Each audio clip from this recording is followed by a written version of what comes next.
Wisconsin students in Wisconsin are suing their school district. They say the bathroom policy of the district violates the rights of high school girls by allowing boys who identify or feel as though they are girls to use girls' restrooms. The group's lawyer says girls should feel safe at school and their privacy should be respected. New Richmond schools left parents and young girls no choice but to go to court and sue to end this ridiculous policy allowing biological boys into the girls' bathroom, end of quote. Now, one of those students has also spoken out on social media. Watch this. People keep talking about bathrooms like it's a political issue, but bathrooms in high school are very important spaces for women. For girls, bathrooms aren't just bathrooms. Having a male in that space takes away the privacy that girls deserve. Bathrooms should be a sanctuary at school for girls, not a place where we feel uncomfortable or scared. The district now faces a federal Title IX investigation. In focus now, let's meet her, Ella Fry, the high school junior you just saw in that viral video. And Corey Brewer is the deputy counsel for the Wisconsin Institute for Law and Liberty. Ella and Corey, welcome in focus. Ella, I want to start with you. You got very specific about, what privacy means for young women in those spaces. Why did you feel like you need to do that, and what has the response been? In high school, privacy is one thing that all girls like most of the time, and in the bathroom is the one place where you should feel most privacy.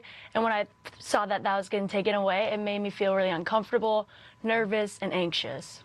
And what's the response been? Any of the other students saying anything at this point? Well, a lot of students have been speaking out. We did a walkout protest. We've been silently protesting by using the single-stall bathrooms that they have been provided, and the school has put up maps for students to use the bathroom if they feel uncomfortable in the public one.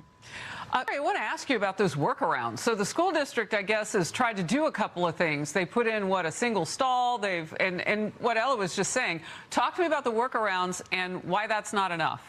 Yes, I think boys and girls are different, and that matters in places like bathrooms.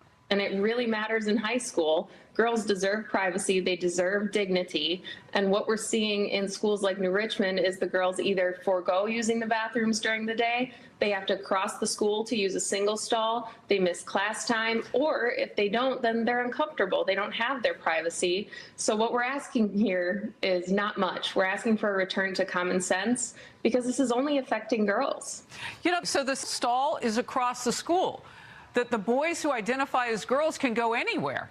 Right. It's impacting every girl in the school district. It really is, because there's one student who is using the girls' bathrooms. They deserve their privacy, and we wouldn't be able to fight back if we didn't have students like Ella, parents like those in New Richmond who are willing to speak up and do something about it.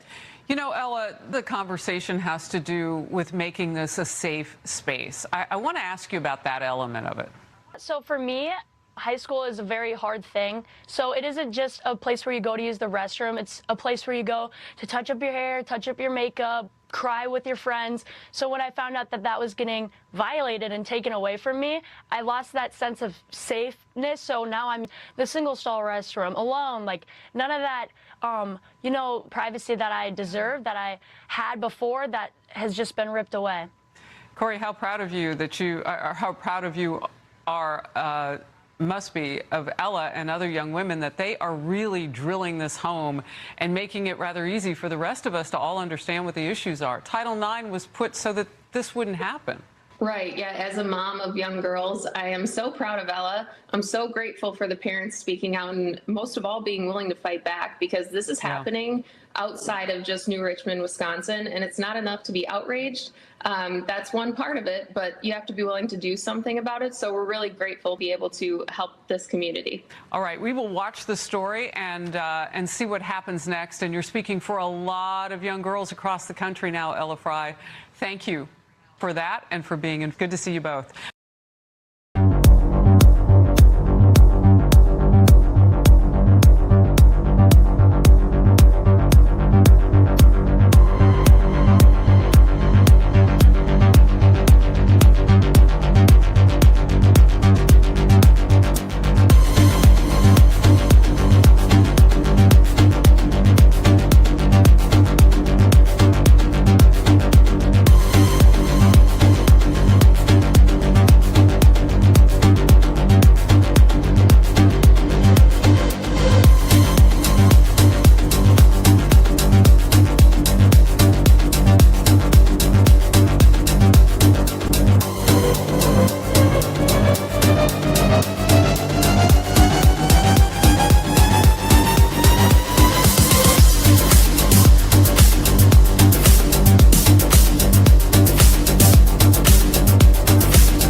Hi, everyone, and welcome to Unleashed with me, Scarlett Johnson. And today we have a really special topic to discuss, something that is very important to me. We're going to discuss privacy and saving girls' bathrooms. I know we've talked about saving girls' sports, but there is something happening in school districts all across the country. There are bathroom policies that allow males who identify as females to use the girls' private spaces, their bathrooms, their shower rooms, their locker rooms. Essentially, there is this double standard where boys have their own private space, but girls do not. Girls are forced to share bathrooms with boys, or sometimes, as in the case of New Richmond, they're forced to suffer the humiliation of going to the office, the nurse's office, or the district office, and get permission to use a single stall bathroom. A bathroom like could be referred to as a janitorial bathroom or the nurse's bathroom, a custodial bathroom. And then they have to grab the key and go use this bathroom. In the case of New Richmond, they would have to do this. And it was so confusing that the school administrators posted maps to the single stall bathrooms and taped them along the hallways of the New Richmond High School. So girls, when they needed to use the bathroom, they'd have to go find it on the map, go get a key, and proceed to be inconvenienced and humiliated. And that's just not fair. It's not right. And it violates Title IX. And I'm not the only one who thinks so, because I'm going to bring on guests, my friends, and amazing lawyers with the Wisconsin Institute for Law and Liberty. Attorneys Dan Lennington and Corey Brewer are here to talk about an exciting development, in this case in New Richmond. So I'm going to bring them both on right now. Hi, guys. So great to have you on. Hello. So I kind of gave a little summary, and so we can jump right in. Corey, I know you have been involved in this kind of struggle that's been happening in New Richmond, Wisconsin, and maybe you could go through some of the history and the other bathroom policy that was written by the Wisconsin Institute for Law and Liberty that was provided as an alternative and rejected, and what led us to where we are today. Yeah, thank you, Scarlett. I think it's important for individuals to understand the background of how this came to be. And as you mentioned, Will filed a lawsuit in federal court about a week ago. And we represent a parent association. It's actually a parent and student association. It's called New Richmond Parents for Strong Schools. So there are several moms and dads in that group. There are also multiple students in that group. And they are fighting to protect girls' spaces. And we make several claims in our lawsuit, but I think one of the most important issues is that we believe the policy in place at the New Richmond High School, New Richmond School District, but this is really happening in the high school. It violates Title IX. It is violating the rights of girls. We even allege that it is sexual harassment against the girls, because this is unwelcome sexual conduct that they have not consented to. And in fact, they've complained to an administration about. We've heard from a number of parents, both in the association and not. Parents have reached out to us and said, my daughter is uncomfortable. My daughter complained about this, or maybe I called and complained about this. And district administration just said, well, there's nothing we can do. This is the policy. If your daughter wants to use a different bathroom, there are single stall bathrooms for her to use. And as we're seeing, this doesn't impact boys in the school. It just doesn't. It is only affecting the girls. It is a policy that only applies to the girls. And they are, I'm sure you've heard some of this too, they are either foregoing using the bathroom during the school day, which is obviously not healthy. They are crossing the school to use the single stall bathrooms for privacy. And sometimes they have to miss lunch or they have to miss class, and they shouldn't have to do that. Or if they want to keep using the girls' bathrooms, then they're anxious, they're uncomfortable, they don't like it, and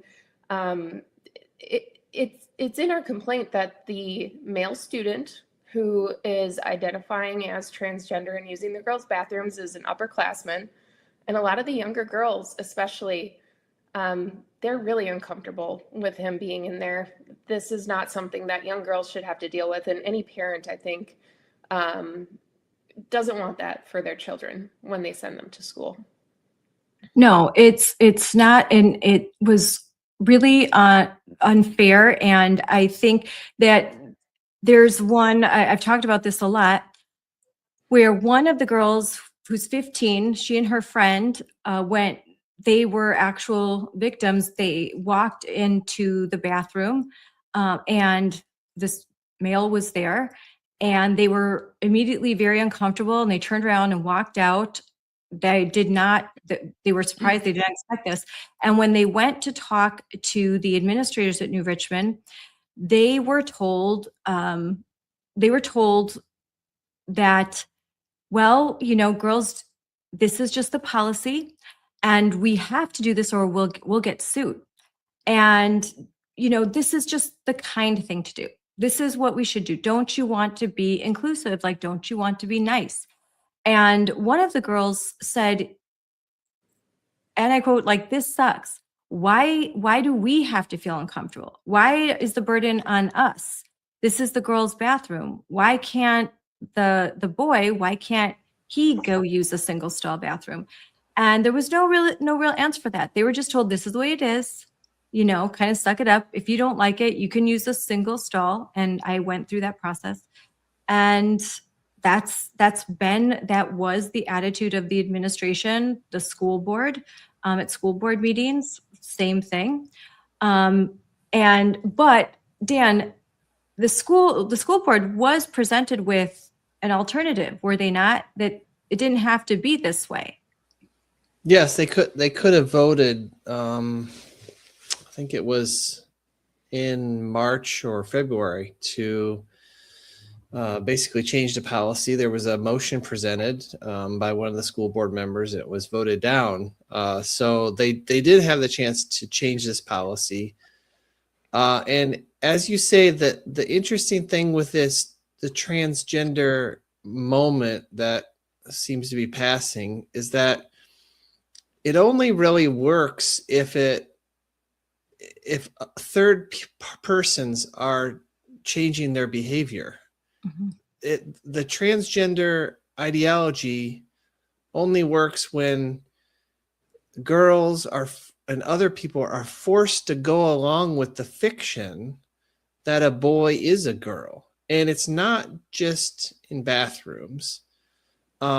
We've had cases before, and won a case involving Jordan Cernak, a teacher who was forced to use the names and pronouns of a student that he disagreed with their presentation of their quote gender, and that's compelled speech. And so the problem with transgenderism is that, not that these people can't live the way that they want to live, but that they're forcing other people to change their behaviors, change their speech, and in many cases put their own bodily privacy and safety at risk, as we see with sports. And those cases are pending at the U.S. Supreme Court right now, where West Virginia and Idaho have banned biological boys, so boys, from participating in sports. And there are, when those cases involve cross-country runners who are boys that are just beating girls all the time in girls cross-country.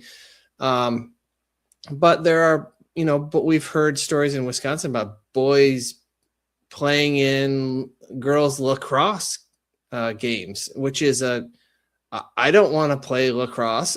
I wouldn't want to play lacrosse against girls. I mean, it is not a safe sport. Kids get injured all the time. And to have a 15, 16-year-old biological boy competing against 15, 16-year-old girls is not safe. And that the transgenderism is forcing those girls to accept that they might get hurt because of someone else's quote rights to express themselves. That's not how rights work.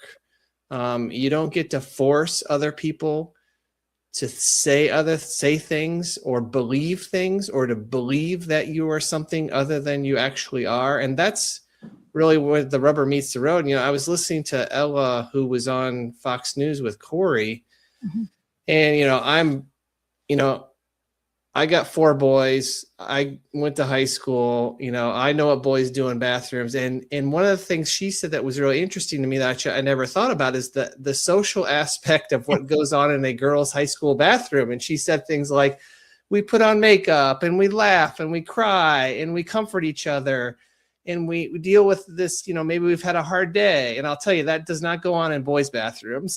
Yes. Because boys and girls are different. But she said that has been that space where we go, to feel safe and to feel like girls and to comfort each other. That's been taken away from us. Like, that's been destroyed. And it's been destroyed because someone else is forcing their worldview on those girls. That's what's so offensive about this. Yes. And to your point, and you have 4 boys, it's,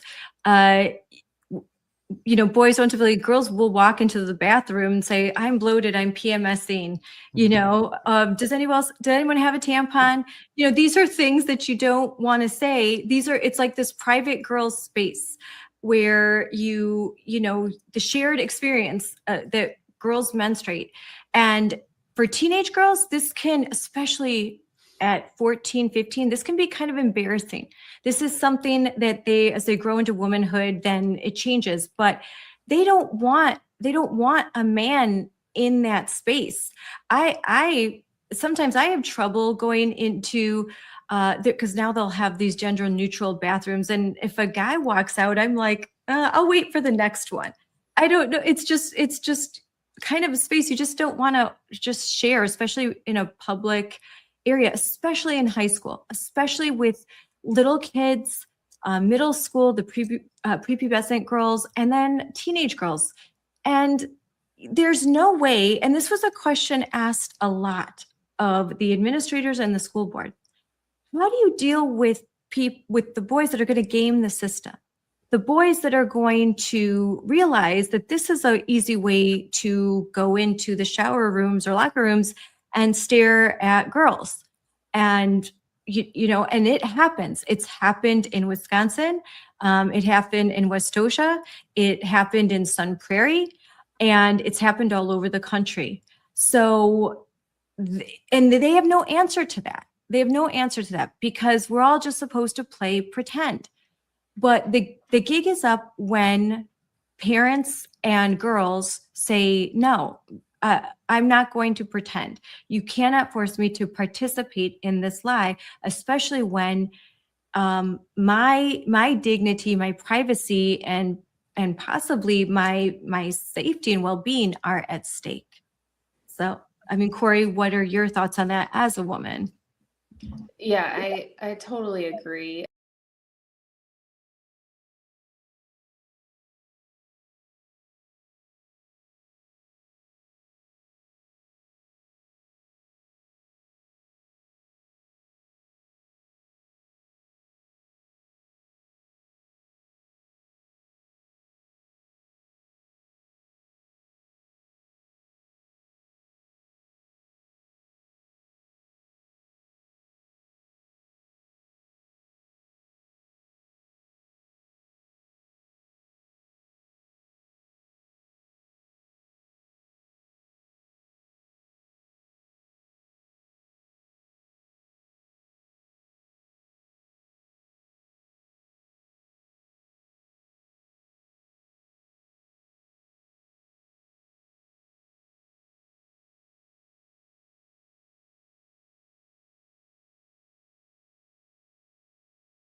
Hi, everyone, and welcome to Unleashed with me, Scarlett Johnson. And today we have a really special topic to discuss, something that is very important to me. We're going to discuss privacy and saving girls' bathrooms. I know we've talked about saving girls' sports, but there is something happening in school districts all across the country. There are bathroom policies that allow males who identify as females to use the girls' private spaces, their bathrooms, their shower rooms, their locker rooms. Essentially, there is this double standard where boys have their own private space, but girls do not. Girls are forced to share bathrooms with boys, or sometimes, as in the case of New Richmond, they're forced to suffer the humiliation of going to the office, the nurse's office, or the district office, and get permission to use a single stall bathroom. A bathroom like could be referred to as a janitorial bathroom or the nurse's bathroom, a custodial bathroom. And then they have to grab the key and go use this bathroom. In the case of New Richmond, they would have to do this. And it was so confusing that the school administrators posted maps to the single stall bathrooms and taped them along the hallways of the New Richmond High School.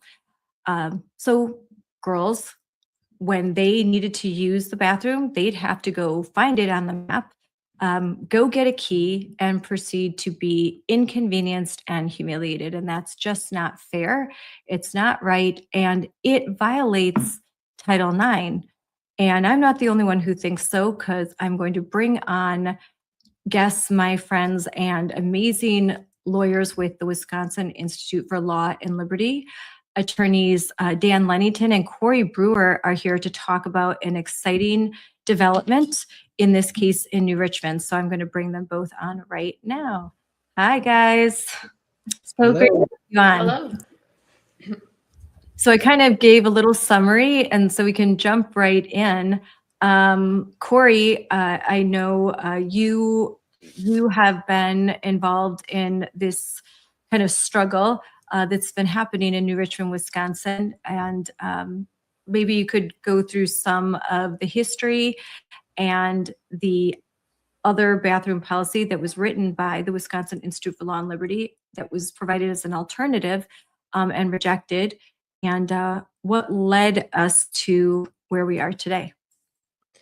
Yeah, thank you, Scarlett. I think it's important for individuals to understand the background of how this came to be. And as you mentioned, Will filed a lawsuit in federal court about a week ago.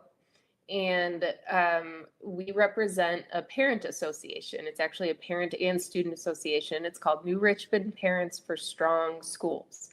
So there are several moms and dads in that group. There are also multiple students in that group. And they are fighting to protect girls' spaces. And we make several claims in our lawsuit, but I think one of the most important issues is that we believe the policy in place at the New Richmond High School, New Richmond School District, but this is really happening in the high school. It violates Title IX. It is violating the rights of girls.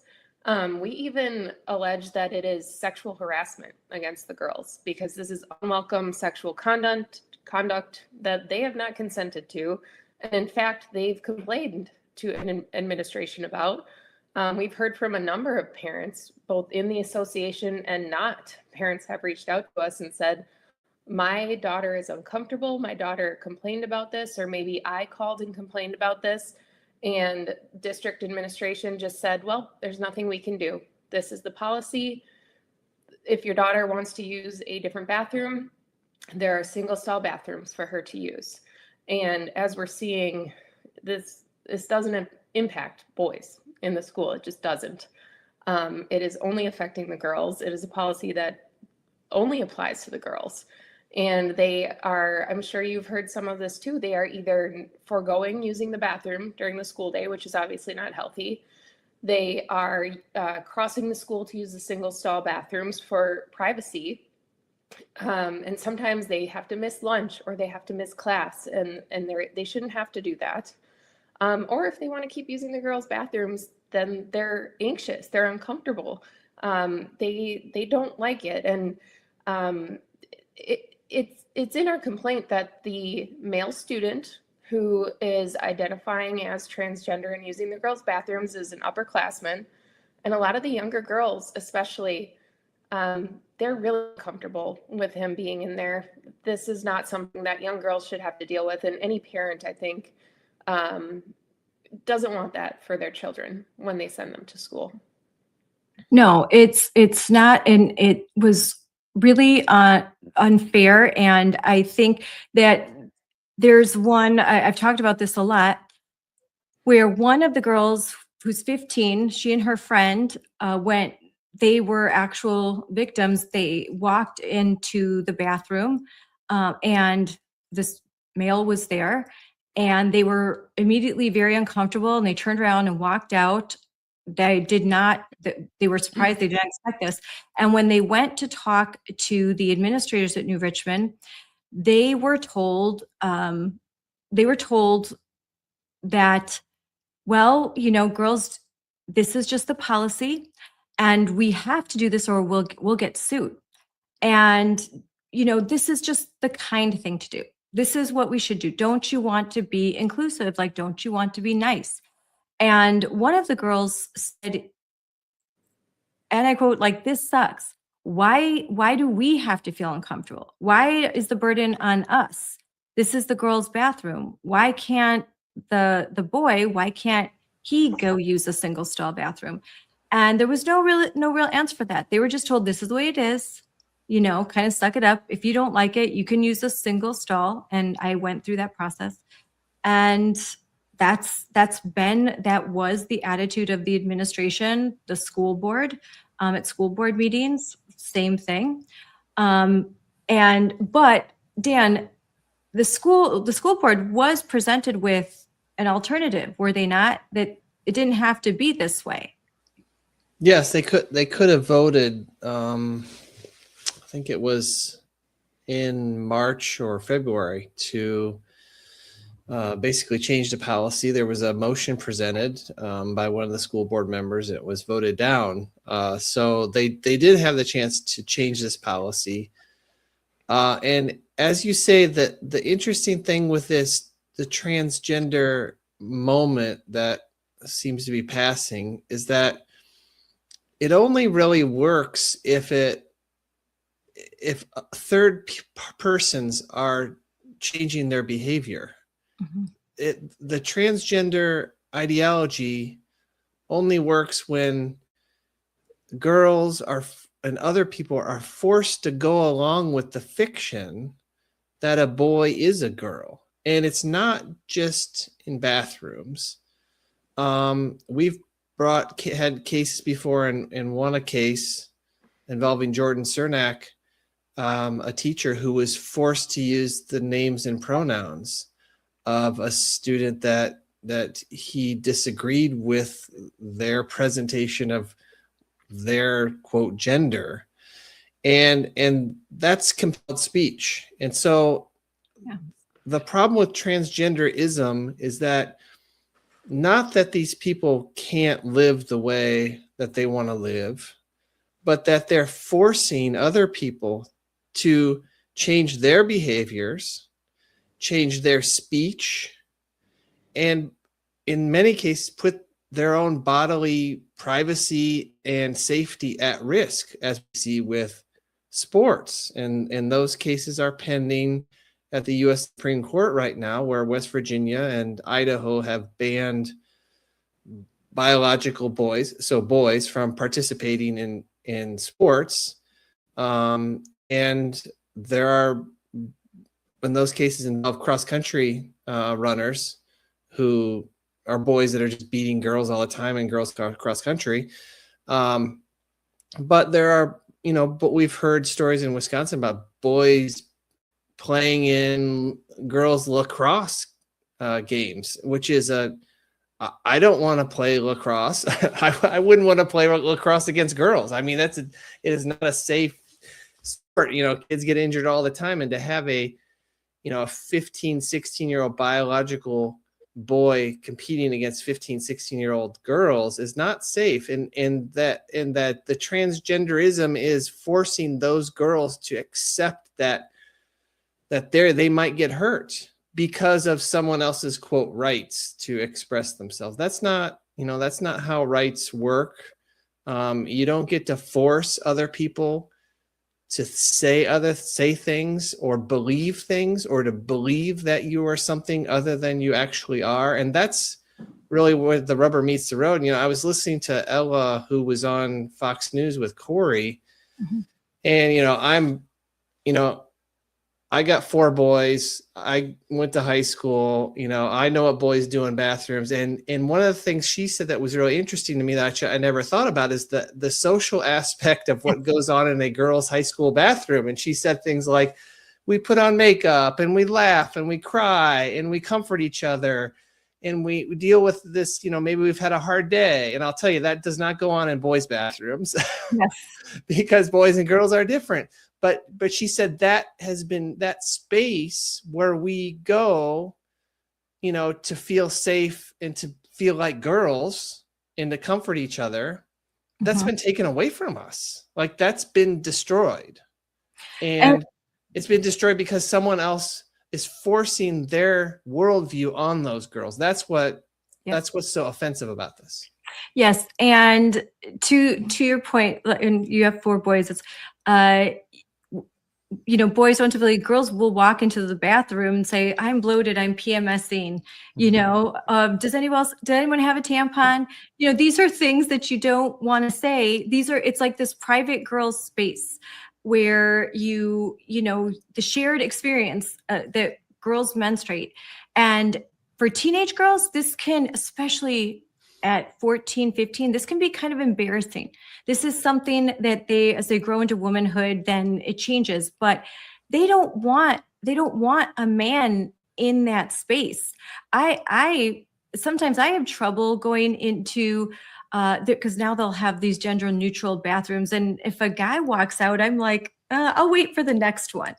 No, it's just kind of a space you just don't want to just share, especially in a public area, especially in high school, especially with little kids, middle school, the prepubescent girls, and then teenage girls. And there's no way, and this was a question asked a lot of the administrators and the school board. How do you deal with the boys that are going to game the system? The boys that are going to realize that this is an easy way to go into the shower rooms or locker rooms and stare at girls. And, and it happens. It's happened in Wisconsin. It happened in Westosha. It happened in Sun Prairie. And it's happened all over the country. So, and they have no answer to that. They have no answer to that because we're all just supposed to play pretend. But the gig is up when parents and girls say, no, I'm not going to pretend. You cannot force me to participate in this lie, especially when my dignity, my privacy, and possibly my safety and well-being are at stake. So, I mean, Corey, what are your thoughts on that as a woman? Yeah, I totally agree. My kids are young right now. I have 3 little girls, but I mean, I think most parents agree with this. What keeps going through my head is I hear opponents, mostly locally in New Richmond. I think largely most people agree with this. It's a common sense issue on, whatever you are politically. If you're a male, if you're a female, most people agree that there should be separate spaces, especially for children and especially in schools. But of course, there is some pushback. And rather than answering some of those questions like what you posed, of course, we don't want anyone to quote game the system or harm girls, but unfortunately, we know that has happened. I've also heard some of the girls raise questions about how do you know and this is just a good faith question, how do you know the student is transgender versus a boy that just wants to use the girls' bathroom? How do you know? And there doesn't seem to be an answer for that. I'm also thinking through some of the relevant case law, because there's this one case, and I don't want to get too into it because we've talked about this on podcasts before. But one of the cases in our part of the country involved a transgender student, and the court did get into some of those questions, which people seem to forget. You know, does the student have gender dysphoria? Is it documented medically? You know, those things do matter. And the other thing is that, you know, I said this is a common sense issue that most people agree on. There are solutions to this that can respect the privacy and dignity of all students. And it shouldn't involve all of the girls in the district, all of the girls in New Richmond High School being impacted or being unsure or being worried if they're going to run into a boy in their bathroom. And of course, we should respect transgender students too. Of course, it feels silly that we even have to say that. But there needs to be a solution that isn't harming the girls, and a policy that isn't harming the girls. And that's just not what we're seeing right now. And it's very well documented. So now, in this case in New Richmond, it was announced in March that by the Trump administration, the Office of Civil Rights, that they were launching a Title IX investigation into the New Richmond School District. There were complaints filed, and frankly, this story went completely viral. And I know I had a hand in some of that. And the reason why it went viral is because we had so many parents that showed up to some school board meetings, hundreds of parents, and their speeches were recorded and put on the news and social media. And in particular, the speeches of Ella and other girls her age that had the courage to stand up and speak to their school board. Ella's 16 years old, had never done something like this before, had never engaged in public speaking in an open forum like this, was the first person called, and she stood up and she gave a tremendous 3-minute speech in which she just simply said, I shouldn't have to be here. I shouldn't have to do this. I don't feel safe. I've told you I don't feel comfortable. There's a solution, and the solution doesn't involve having this boy in my private space. I'm worried what's going to happen next. I'm worried that the next thing you know, there's going to be boys in my locker room or playing on my athletic teams. And I want this to stop. And I think the only way it can stop is if I stand up, and I'm going to represent all these other younger girls that are too afraid to stand before you and say exactly what I just said. And her speech, her authenticity just shone right through. This, again, went viral. We called her Wisconsin's Riley Gaines. And her tenacity and willingness to keep speaking, even though she keeps, social media is not necessarily nice to folks that stand up against this, but she and her mom continued to speak out. And that got the attention of a lot of people. And so this Title IX investigation was launched. How is this different from what the announcement that was made this week about the lawsuit? What is different about that? And I read through the complaint. It was, a very detailed, lengthy complaint. For those who don't understand, why the two things? Why are both happening at the same time? Yeah, I can sort of explain that. There's two processes involved here. One is a investigation by the Trump administration.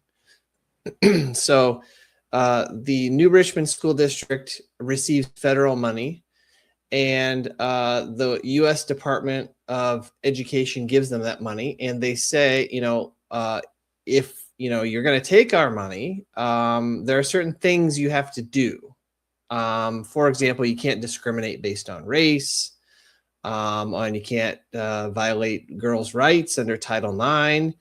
And we as the federal government have the right to investigate you and potentially take away the money that we give you if you are violating people's rights. And that's an administrative process that's run by government investigators who make a finding that there's been discrimination, and then the agency, the U.S. Department of Education, can then penalize the district. They could take away their federal money. They could file their own lawsuit against them. They could seek some sort of injunctive relief or have a letter of understanding where the school district agrees to change their policies. That is a administrative investigation that's handled by government people who work for the U.S. Department of Education. It's outside of the court system. We filed a federal lawsuit in the U.S. Federal District Court in Madison. That is a case brought by our parent association, which includes students and moms and dads. And we filed it in front of a federal judge. And the federal judge can do different things that the agencies can do. The federal judge can order the district to change their policy. They can order the district to pay us money and attorney's fees.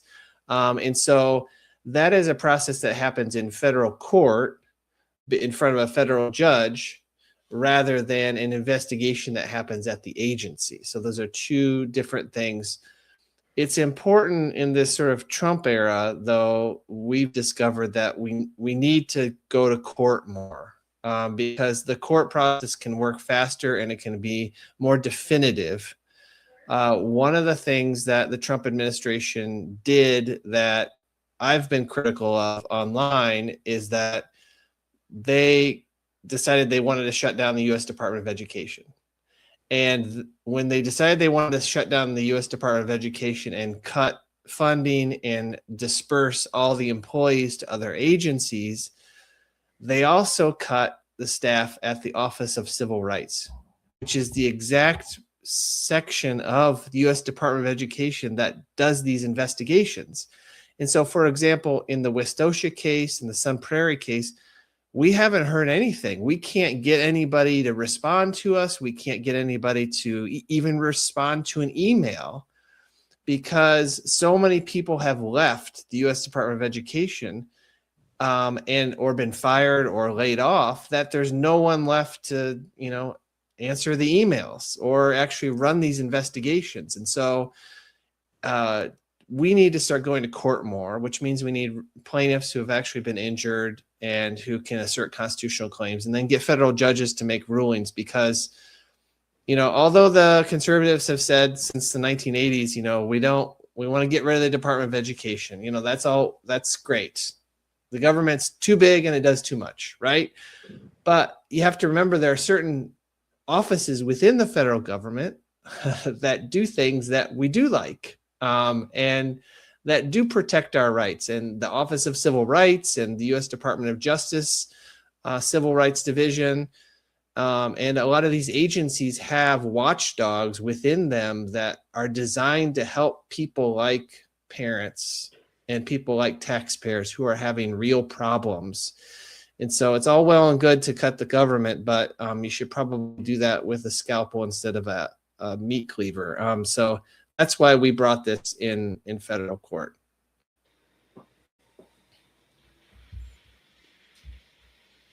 And my mic muted. That does kind of explain some things because you see a lot of announcements of investigations in Colorado, in California, in Maine, and we cheer and we're really glad to see them. But then sometimes you're just waiting, like what's going to happen next. And is it typically a pretty long, exhaustive process so that if there's less staff, then it's even made longer? Unfortunately, yeah, I think that is pretty likely. We have seen the Office for Civil Rights issue a few findings in relation to some of the investigations that it launched. But it took a while. It took a while for any of those investigations to be concluded. And now there are some that are pending. There are some that are no investigation opened yet, even though, like in Westosha, there's a clear harm and a clear violation under Title IX. And unfortunately, I don't know how long things will take or if or when it will get noticed.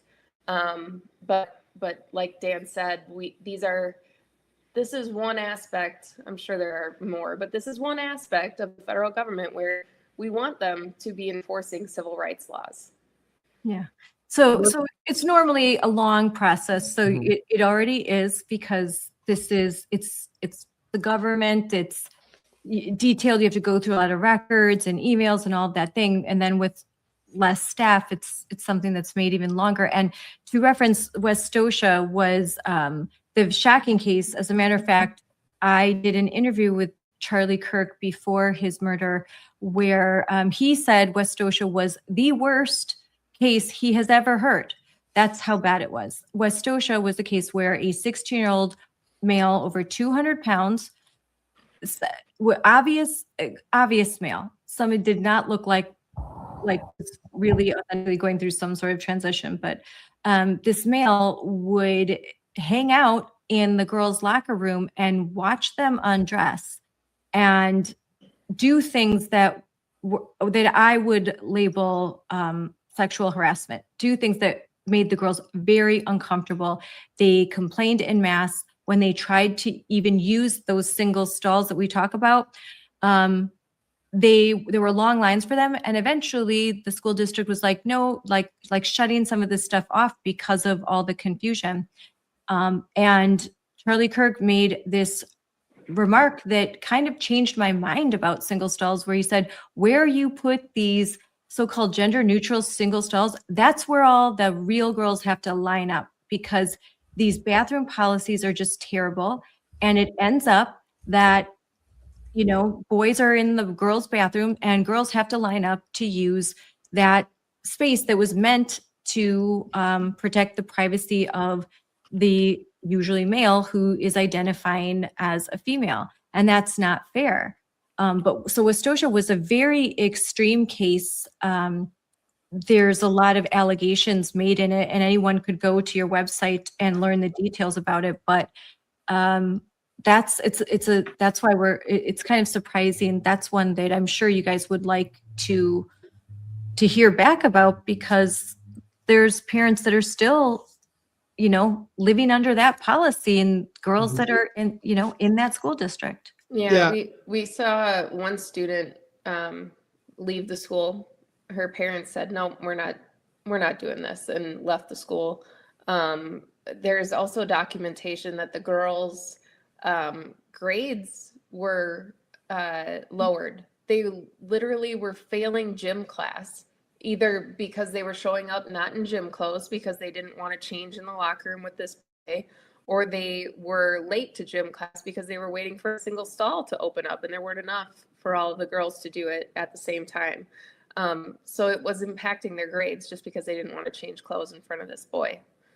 And they were told that they were being dramatic. They were told they were being dramatic for complaining, which yeah, all of that needs to get investigated. We've heard, we have clients in that case. We submitted the federal civil rights complaint on behalf of 2 families. And I've heard additional allegations about what the students were told by different administrators, teachers. That's what needs to be investigated. Were these girls raising complaints and just brushed aside? That matters. How do you think, Dan, how will what's happened in New Richmond, will that have a positive effect on all these other cases? In Sun Prairie, there were 4 14-year-old girls showering. And I remember, Dan, when it was, 2022 that we talked about this on a podcast where broke the story. These 4 girls were just changing after their gym class, and an 18-year-old male undressed, disrobed, exposed himself to them and said, "I'm trans, by the way." And that was May of 2023. We filed that during the Biden administration, and it was so bad the Biden administration opened an investigation. Wow.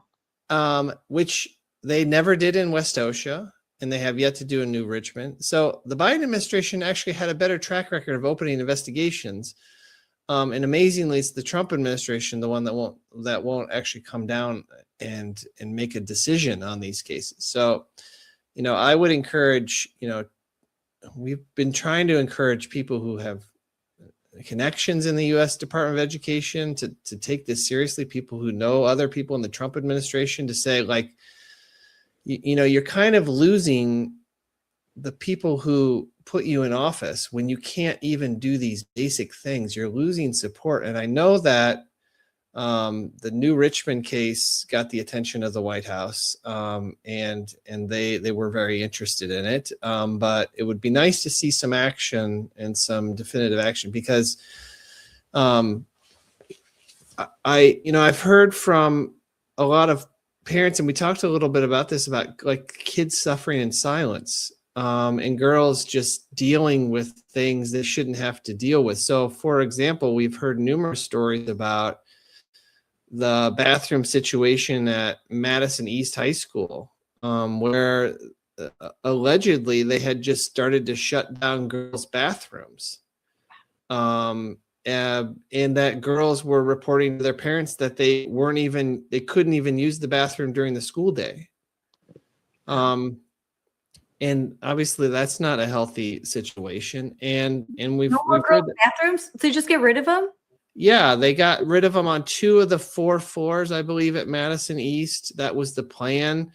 And they were only having the gender neutral bathrooms. They would have allegedly, this is what the plan was. I don't know if they have carried it out so far, but there was going to be boys' bathrooms, and then there was going to be the gender neutral bathrooms, and there was not going to be any more dedicated girls' bathrooms. Now, that was what I heard as far as like 2 months ago. But, to your point, the reason why we're talking about New Richmond is not because, Dan and Corey are talking about it, or Moms for Liberty is talking about it. It's because these girls and these parents actually got up and said something. And I know that you have done, social media training for other moms, and told them, like, the best way to get your story viral is to have a real person who's really affected, who has been there, who can tell their story. The girl who can say, I was in the bathroom and this is what happened. Or their mom saying, my daughter, this happened to her. People who are particularly impacted by these decisions out and telling their story in the public. That's what gets things viral. As much as I would like to, say something and make it go viral, it's much more interesting to the public if it's a real mom, a real dad, a real daughter, a real son with a real problem, who say, this is happening to me, because it allows people to relate to that and say, like, oh, that, it's happening to my daughter too. And it's not hard. And you're right. Social media is not kind, and people have to be prepared to be criticized or have unfair things said about them. And I'm sure, Scarlett, you've had your fair share of people say nasty things about you, and Even had them sue me and sue you for saying things, and it's not, but and I meant to post this, but Clarence Thomas gave a speech yesterday, and towards the end of it, there's about a 3-minute clip where he talks about the cost of preserving liberty. And the cost, he says, is you can't just stay on the sidelines. You have to get out there. You have to speak up at school board meetings. You have to make your views known. And when you do that, you can lose friends, and you can be criticized, and you can lose jobs. And he talks about all the costs of liberty, but that is part of what it is to be a citizen. That is why we're able to live in a place that has free speech and fair rule of law and equality and due process, and is because people are willing to say, that that policy is wrong. And if parents can't do that, then these girls are going to be the ones who just go to school every day and keep their head down and feel like they have nowhere to go. And so social media is very important for our democracy and how our country functions, is that people need to be able to use it to make complaints, just like, we used to use handbills and write newspaper articles and things like that made people aware of horrible things that were happening. And so people need to really stand up and know that if they want to preserve their liberty, they have to talk about it and be public about it. And Corey, you've talked about that before, that a big difference with New Richmond was that there were girls that spoke up. There were victims. And it was a face that people could associate, like this girl was harmed, but not just the public, but judges, that it's important for them to hear the voices of the victims.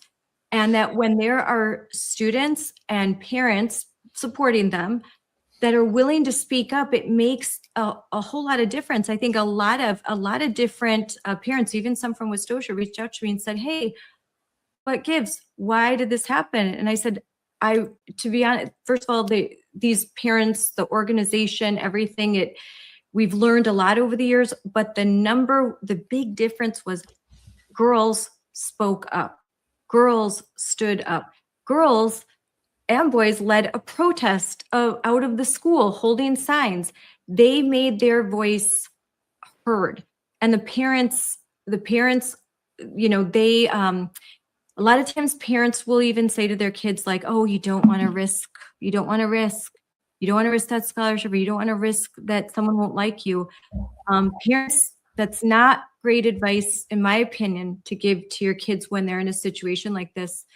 You're teaching them very early on that when things get really hard and their rights are violated, they should just take it, and they should be quiet and let that abuse happen. And that's the wrong message to send to young teens. Instead, I think it's better to say, you need to fight. You need to fight for what's good and true and beautiful. This country depends on people like you fighting, and I got your back, and I'm gonna make sure that no harm comes to you. But I want you to stand up and fight. I think that's the better message to give to our daughters if they are in these situations. Yeah, I completely agree. And, to your point about the legal aspect, that is absolutely true. Of course, speaking out publicly will garner more attention. But the courts do they look at the whole record and look at who's impacted, what are people saying, what concerns were raised, how were the concerns handled. And in a recent Seventh Circuit case, the court explicitly noted where a transgender student wanted to use the bathroom that didn't align with her biological sex. They said, well, we have nothing in the record that anyone else is bothered by this or impacted by this, so we can't consider that as we make our decision. I think we have a different story here. We do. And I was actually recently asked by a reporter, why New Richmond? There's plenty of policies like these. Why New Richmond? And I half wanted to say, well, did you read the complaint? Have you been following social media? We have documented instances of girls raising their concerns and the administration telling them, it's our policy, we're not changing it. Nope, you don't get privacy in your bathrooms. Too bad. If you feel uncomfortable, then use the single stall. If you're late for class, we'll give you we'll excuse the tardy. Well, they shouldn't have to miss class. So we have this documented record. I think even more will come out as this litigation proceeds.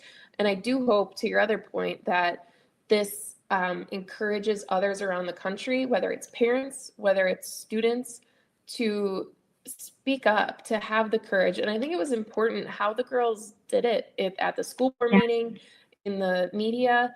They said, look, I'm a high school kid. I deserve privacy in the bathroom. I don't want to be anxious.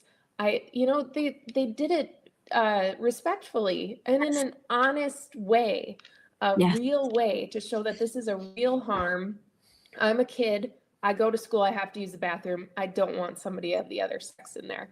That's okay to say. It's okay to say. And I think others should be encouraged to speak out and speak against any policies like what we're seeing in New Richmond and fight for our kids. Yeah. I think the way that they handled it, that there were parents that spoke up, and they sent emails, they kept copies, they when they told their daughters, do not use, it's okay, don't use that bathroom, request, go use the single stall, and when that happens, make sure that you send me a text and let me know that this happened. Like, they kept a track, they kept a paper trail, they were respectful in everything that they did. I mean, you could look through through your complaint, and we've posted a lot of this stuff on our social media. There were respectful requests and even respectful responses. And the parents have been, even to the administrators who they don't agree with them politically, or they don't agree with their decisions, they've maintained professional demeanor. And they, while I could say on the other side, there's been a lot more vitriol and unkindness. And we've helped to, with the good thing about this is with social media, when you do this right, we help to expose that so that the public has more sympathy for the parents and the girls, because the bad actors and the activists and these radical activist groups, like the same people always, it's like Indivisible and all these anti-Moms for Liberty groups, and they say they're horrid, hateful things, and it only makes the girls and the parents more sympathetic, because they're behaving in a way that is pretty normal and it's respectful. And none of them, all of these girls are like, I don't have any hate in my heart, I just want to have my own private space. And I don't think that's too much to ask. And so I think that message has resonated, and also the work that Wisconsin Institute for Law and Liberty has done. First of all, this isn't any of our first rodeo. We've all learned a lot. We've got the Trump administration that has made things easier. But you guys have laid the groundwork. You have, and you could talk about that, Dan, maybe a little bit. You have model policies. You have, you hold seminars and webinars, and you inform parents. And we had a webinar, Corey, with Southeastern Legal Foundation, where we were informing parents in Wisconsin and the country, here are your rights, here are the laws, here are the limitations, here's what you can do. And so all of that information empowers parents, and then they know what to ask. They know, what should I say in my email? And they can always reach out to you guys and get that helpful information and be directed to where they can act in an informed way that really works. And I think that's what New Richmond showed, that was another component, that they armed themselves with knowledge, and then they used it effectively. Yeah, Dan, you should speak to some of those resources, but I just wanted to say quickly, when we learned that there was going to be a special board meeting in New Richmond, not only did we produce the model policy, which by the way is free and publicly available for any district to adopt, but we also shared with several of the parents that reached out to us some of our legal briefing on this issue in other cases. And we also sent a letter to the New Richmond School Board, because they put out some guidelines for public comment that were really concerning. And we just wanted to let them know that we're watching, and encourage them to allow the public to speak and not have their First Amendment rights violated, which didn't end up being an issue, but we wanted to flag that for them. And they were trying, though. They were trying. And I think your letter made a difference, because that school board was attempting to limit their speech, and they didn't they knew what was going to happen, and they were actively trying to stop it. But I think that you said, hey, these parents have the right to have their voices be heard. You should let them speak. Yeah, that's available on our website too. And when we sent that, I said to the attorney, I'd be happy to discuss this or the bathroom issue with you. Just give me a call. Let's talk about it. I did not hear back. Yes. Yeah, we just as far as let people know about the resources, our website's will-law.org. For several years now, Corey's been leading our Restoring American Education project. So that website, if you just want to remember, it's restoringamericaneducation.org. And on there, the best thing about these resources is, like, number one, we have school board policies that are literally documents that you can give to a school board member, or a school board member can take to a meeting and say, I move that we adopt this policy. It's there. It's all written out. They don't have to change anything. They can just adopt the policies, policies about bathrooms and pronouns and parents' rights and all sorts of inequality, all sorts of things that's, I don't remember how many. Do you know how many we're up to now, Corey? You've got 40. We're in the 40s. So we've Each got one has a legal analysis too. Yeah. And Ben, the school board member, actually did that. He took that policy and he introduced it. So yeah. So there are, like, in the 40s of policies that you can use that school boards can just easily adopt at their next meeting. There's also parent resources. One of the most popular resources we have is the parental opt-out form, which you can click on and just fill out your name and print it off and give it to your teacher or email it to your teacher, which allows you to exercise your rights that were recognized in the Mahmoud case from last year. The idea that parents have the right to direct the upbringing of their children, and that if there are objectionable materials, such as transgender books or whatever is sort of objectionable that conflicts with your religious rights or your religious liberties or your right to direct the upbringing of your children, you can just opt out of those topics, and you have a constitutional right to do that. There's also the parental toolkit on there. And then also we've got, the school scorecard, which I use all the time and is great for social media. And we actually will be updating how this looks in the next couple of months. But the school scorecard is the thing where you can select your school district, and it will show the math and English proficiency scores. It'll show average ACT scores, show, dangerous behaviors, show your graduation rates, show how much money is being spent per student, which most people are very shocked about how much money is being spent per student.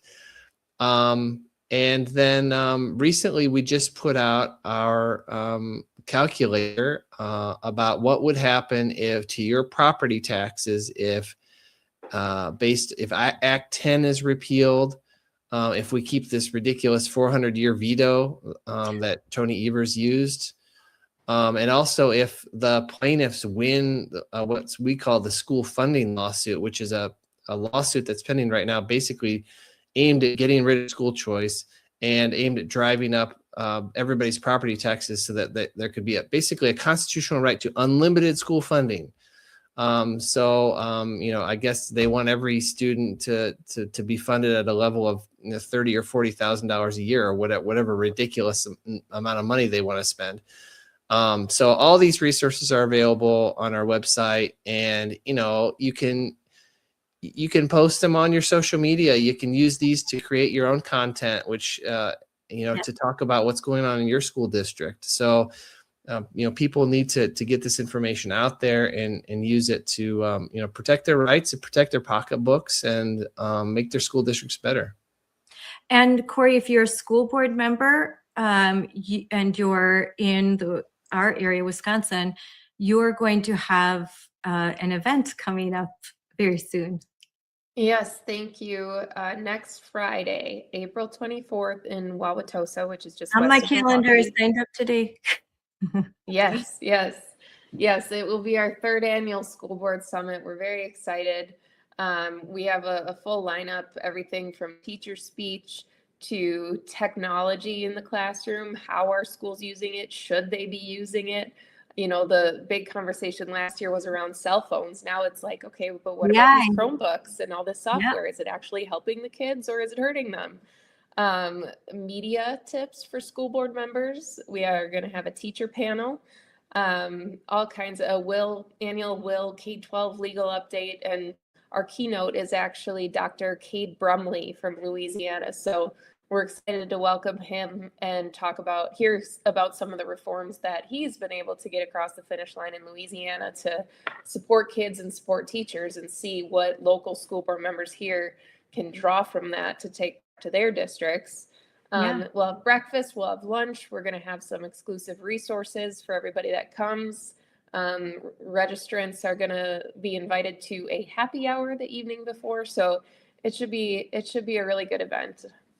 Yes, I really enjoyed it. I sat at a table where I sat next to some school board members who were like, "Oh, so you're Scarlett Johnson," and wasn't by the end they were like, I had the number. They were like, "You're nothing like I thought you would be," because when talking, that really it all comes down to we just want what's best for our kids, and we want them to have a good education, and that's exactly what is missing. It's a missing component when I thought, I don't know if you guys all saw this, but over last weekend, some Democrats like Josh Shapiro and Rahm Emanuel got together, and I thought it very interesting when Rahm Emanuel said to Hakeem Jeffries that this DEI stuff's got to go. Like, so focused on bathrooms and all this stuff that the kids' scores are plummeting. And Hakeem Jeffries said, "Well, we can do both." And Rahm Emanuel said, "No, you can't. Look at the numbers. You can't. You're not doing both. You know, we need to. This isn't good for the kids. It's not a great for our publicity." And I would hope that there are more, that we just don't look at this politically and we look at it in a common sense manner. That it's silly and ridiculous that you have to file a lawsuit for parents to protect their daughters from a boy that identifies as a girl that wants to use their space and is potentially sort of harassing them. That's ridiculous that this has to happen, but this is where we're at. It's ridiculous that we have to have the Trump administration and please, like, ask them, please look into what's happening in Wisconsin and throughout the country, because it's very real what's happening. And it's just such a distraction from really important issues like our kids' reading proficiency. As a country and as a state is below 50%. They are not reading at grade level. They can't do math at grade level. That we've become diploma mills. Instead, we graduate kids, but they don't actually have the skills that they need to thrive and become high functioning adults, make a good wage, go to college. Like, this is such a disservice, and we spend a great deal of money on education and they just want more. And with May Day, I don't know if this May Day thing that's coming up May 1st, you've got teachers unions so focused on calling in sick so that they could go protest in the streets. That's their singular focus. And they're not focused on the fact that in Wisconsin, Black children in Milwaukee, only 4 or 5% can read at grade level. They're not concerned about that.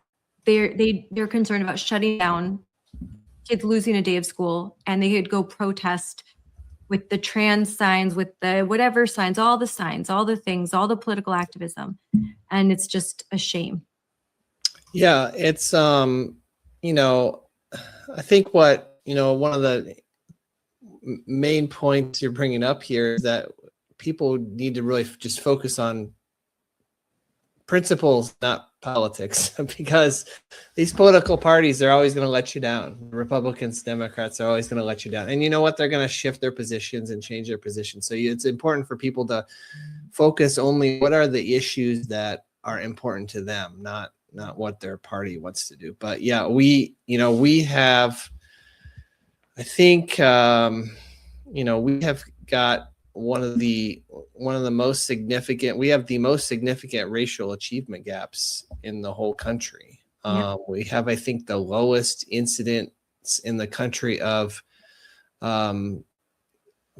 marriage in the Black community, and two-parent households in the Black community, and poverty, and these whatever the left thinks they're doing. They have been in control of Milwaukee education. They have been in control of Milwaukee politics. And we spend $26,000 per student in Milwaukee. And it keeps getting worse. And the achievement gap between Blacks and whites gets worse and worse every year. And, maybe the people who've been in charge should be the ones to be blamed for what's going on. And so, I think, if you could go to our school scorecard, you can pull up your district. It's not just under 50% for math and reading. There's a lot of districts that are about 35%. And it's gets worse and worse every year. And so you have to ask the teachers who are bent on going out and protest, like, what are we paying you for?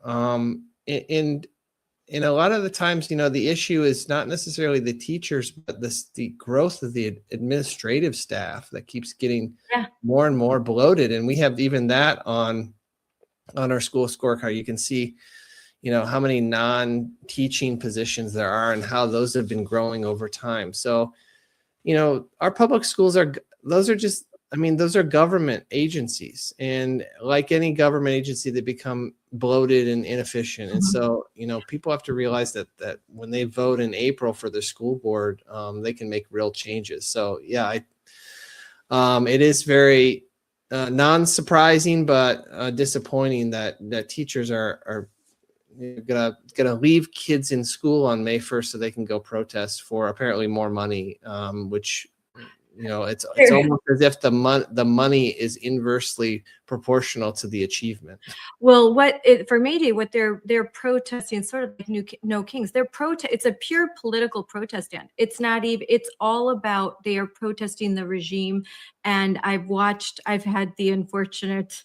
It's my job to monitor these groups, and so I've watched probably 25 hours of May Day trainings, and it's absolutely pure political power. And they don't even pretend that this is about education or kids. It's about ending the Trump administration and anyone who is right of center, displacing them of their power. And it's very, I don't think that most educators agree with this. And I feel like there's a lot of pressure put upon them to either just be quiet or follow along. And that's why there's groups like Teacher Freedom Alliance, where we hope that more educators will escape the clutches of unions. I mean, in Wisconsin, we do have Act 10 for now, but even with that, there's sometimes pressure to join unions because of liability coverage and for providing professional development. And that is solved by joining the Teacher Freedom Alliance, which is an organization that genuinely cares about the education of kids and wants to take politics out of education and to end this monopoly of power that teachers unions have. And I think, will you guys be attending that they're going to have a big event as well? We will, yes. I'll be there. Yes, we've been there the last 2 or 3 years. It's a great event for teachers, directed at teachers. I think they're expanding it now to include content for school board members as well. But great group, lots of valuable content, and it's just really good for networking. Teachers can meet other teachers from across the country, learn about what Teacher Freedom Alliance has to offer. Yes, very good event. It'll be in Dallas this July. Yeah, I love Ryan Walters. He comes on all the time, and I love what they're doing. And Corey DeAngelis as well, who has come to Wisconsin to some events, which is great. Andy, I wanted to talk a little bit because I saw on your social media, Will Flanders had posted that DPI was kind of up to their old tricks again. That's the Wisconsin Department of Instruction, which is our state education. While we were talking about the these horrific numbers of kids that are reading at less than grade proficiency, we also have to remember, because the Wisconsin Institute for Law and Liberty has been monitoring the fact that the standards lower just a little bit every year. So these, even the percentage, when we say 50% of kids can read proficiently, and that's like a high number, that's not even true, because every year DPI keeps lowering the standards and changing the bar and Yes. like putting their thumb on the scale. And so in reality, the decline of education in Wisconsin and throughout the country, not just Wisconsin, these tactics they're the same. Every state where you've got, especially where you've got a Democrat governor, but this isn't exclusive to party. It's a lot of, even in Florida, Ron DeSantis, it's really difficult to overcome the bureaucracy of education, even when you've got a great governor like Ron DeSantis. Yeah, the thing that happened with the spending is that the sort of narrative on the left was that we're spending less money now than we have over time. If you adjust it for inflation, we're spending less now than we have in the past couple of decades. And so we pulled all the data off the DPI website, ran the math, and found that no, we're spending more. Even if you adjust for inflation, we're spending a lot more than we were in 2000 and 2010 per child. And DPI's response to that was just to remove all that data from their website in response to us proving them wrong and proving their narrative wrong. So yeah, I love the post. We want to open the DPI files. Yeah, so DPI is up to their old tricks, and every year, so I think they're called the cut scores is what they have these, like forward exam and these different standardized tests, and I think it's after the tests are, and Corey may know more about this, but after the tests are completed by the students, the DPI meets in a non-public meeting, and they all decide like what is the level that we're going to call proficient. Like so if there's, you get a 65% on your test, is that proficient or not? What is the cut level? Am I describing that, Corey? And they keep lowering it every year. So like 55, 50, 45. I don't exactly know what the numbers are. They recently met and lowered the standards. Yes. And, Dan, you were describing our Wisconsin school scorecard, which it's at knowmyschoolwi.com. And if you go to the tab on proficiency and, you pick your district, you say, okay, English and math, and it shows you how it's trending over time. And for the most part, it's going down. Okay, and then it looks like it's going back up recently in almost every district. We actually had to add a line to say DPI changed the standards here. Yes. It's not safe to say, our kids are doing better. They can read, they can do math now. No, because now you're not comparing apples to apples. We had one standard here. DPI lowered the standard, and now it looks like we're doing better, even though we're not. And the funny thing is our legislature tried to put the standards back to what they were actually when Governor Evers himself was superintendent, and he vetoed it. So we are not in a great place right now in terms of tracking proficiency. It looks better than it is, which is really deceiving for parents and not helpful. And there was a hearing about the forward exam yesterday, and Jill Underly, the state superintendent, just didn't show up. Didn't show up because doesn't feel like this is what the lack of accountability in education is really frustrating. It's really frustrating, and that's why those of us who just stay in the fight. It's definitely a marathon, not a sprint, because you're dealing with this bureaucracy that it's so bloated, and there's so much money, and I mean, in every school district or, you know, in my city, over half of all of our taxes, our property taxes, go to fund our school. And there are rural areas of Wisconsin and in other areas of this country where the school district is the primary employer.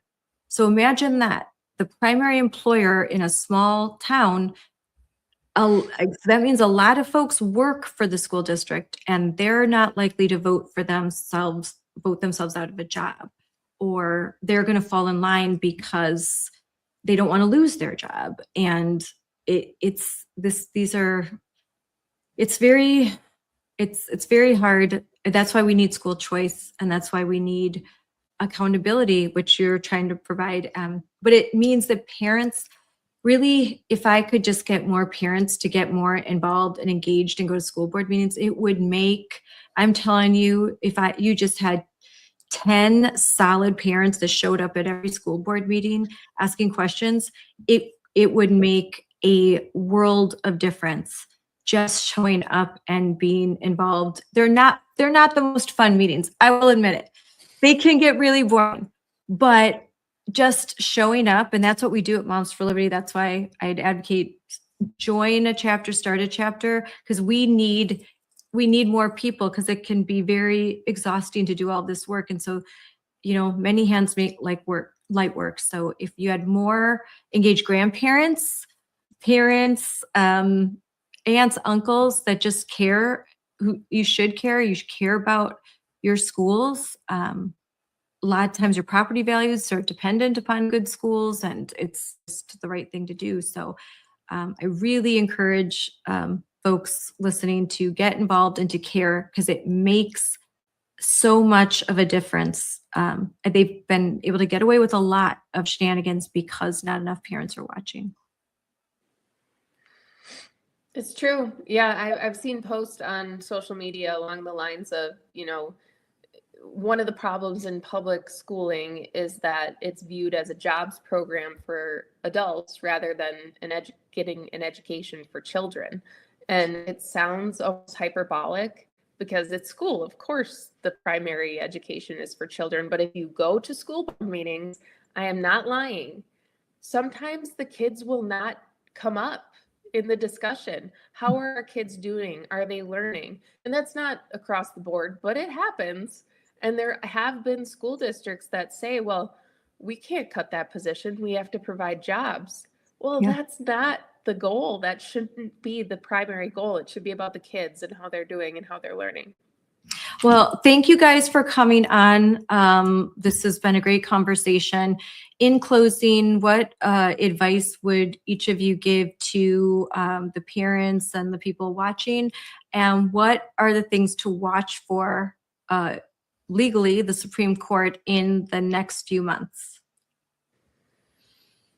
As I said, just be active, stand up, speak out, organize on Facebook, be vocal in your community, go to meetings, listen to your kids, ask your kids what they're hearing at school, and talk to other moms and dads about that. So every school's got a little group, you know, of sort of right-leaning parents, I think, and a lot of times they organize on Facebook, and having those groups is really important to learning what's actually going on in a school district. So, I mean, we at the U.S. Supreme Court, we'll get the opinions up through the end of June for this term, and we'll hear about the West Virginia case on Title IX about sports. And whether men can be banned from women's sports. That'll be a big decision. We should also hear something about the state of Washington's runaway law, which was passed a few months ago, which says that mandatory reports and public officials and government employees, they must report to parents if they learn that their kids have run away from home, except if the child is transgender.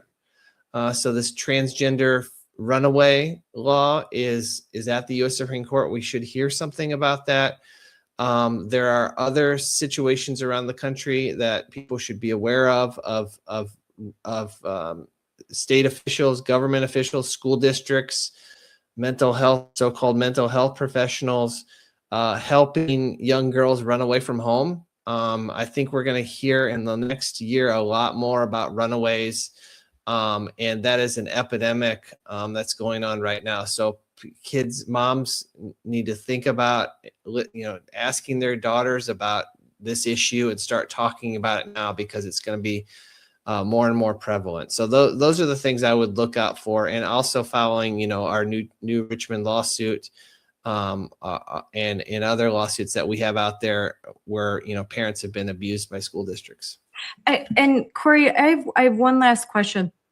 So there has been a change in leadership at the new Richmond school board, where Christy Whalen, who was the Moms for Liberty Endorsed candidate, she won the most votes, and she knocked out that board president, Brian, whatever his name is.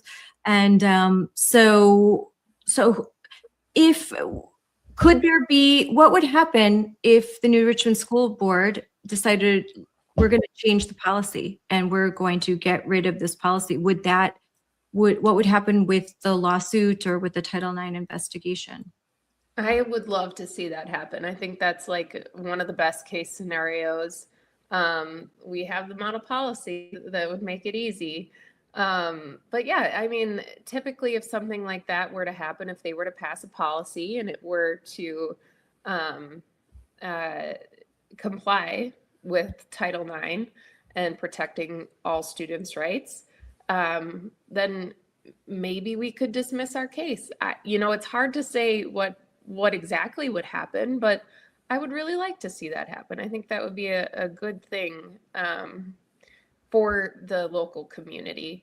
And the other thing I wanted to say in closing will be brief and will echo a little bit of what Dan said, but I want to encourage everybody to talk about these things more. I know it's not the most politically correct all the time, but it's really important, and you should be talking to other parents, your family members, your kids, because what we've seen in New Richmond is a number of parents knew each other and they knew that they didn't like this policy. A lot of them reached out to us one by one. Other parents reached out to us and said, I don't like what's going on. I don't like this policy. And they didn't know each other. Whether you're reaching out to us, sharing about it in the community, talking to your kids, I think it's always easier to fight these battles when you're not alone. Yes. So true. It's that community that those parents had each other's backs, and they delegated roles. When I was working with the parents in New Richmond, what I thought was so great is the way they were able to identify what they were good at and identify and take on roles and work together. And it just made everything work smoothly. And it's just, to me, I'm going to write about it. It's such a textbook. What I saw there was such a great example for other communities to follow if you want to be successful. And they put up with a lot. But you know what?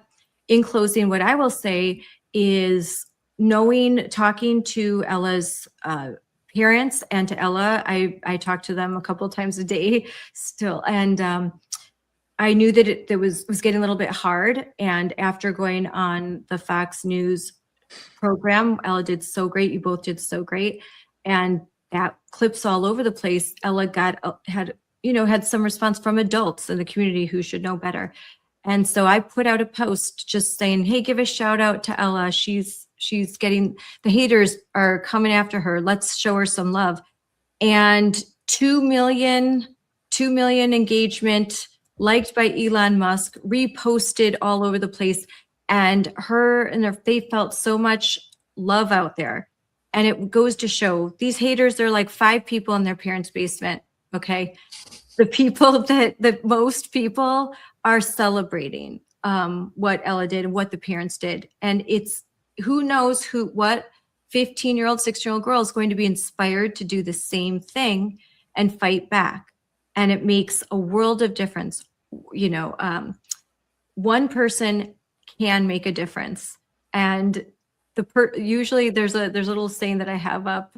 The people that think that one person can make a difference are the ones who often do.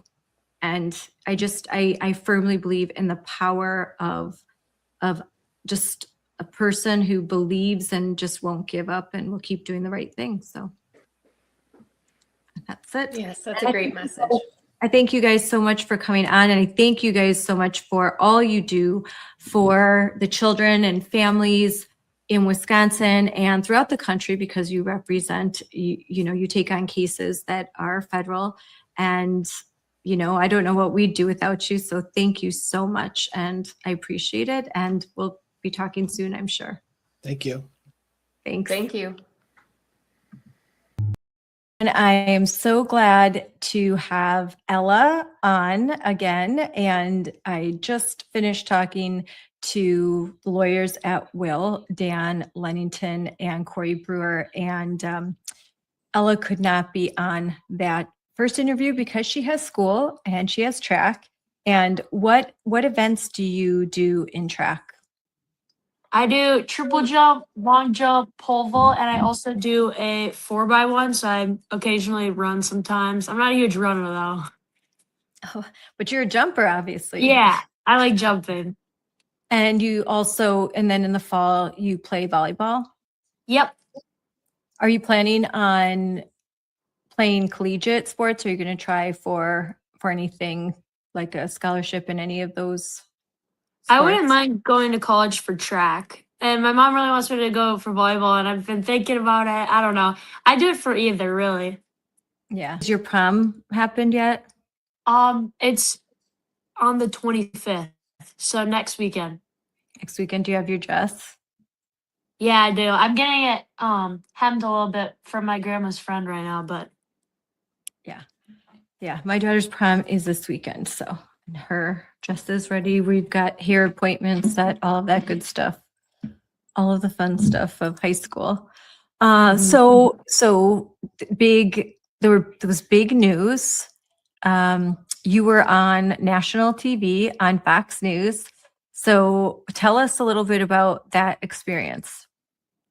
it felt unreal. I don't think it was a different type of nervous, because obviously you have like a racing nervous and like school nervous when you're like presented in front of class, but this was like a nervous I've never had before. And sitting in the chair, like waiting to be on air, because it takes a little bit.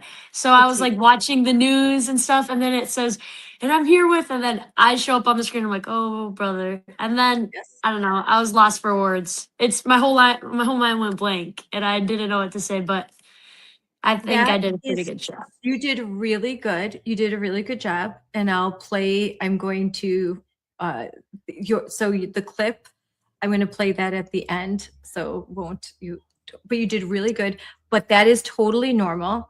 So the first time that I did, so when it's live, it's just so weird that when live, it's like your mind for 1 second can go completely blank. That's a very normal reaction. And that's why I tried to like memorize some certain things to get my brain going, because it's just something about doing something live, national, and the way how fast paced it's like you have to, it's to me, it's really hard. I'd much rather do this. I'd much rather talk to people in a podcast. I could talk for hours. I can interview, have no problem with that. But these like the Fox News, Newsmax, those kind of things still, they scare me. Still, like they're not my favorite thing to do. They're necessary, but not my favorite.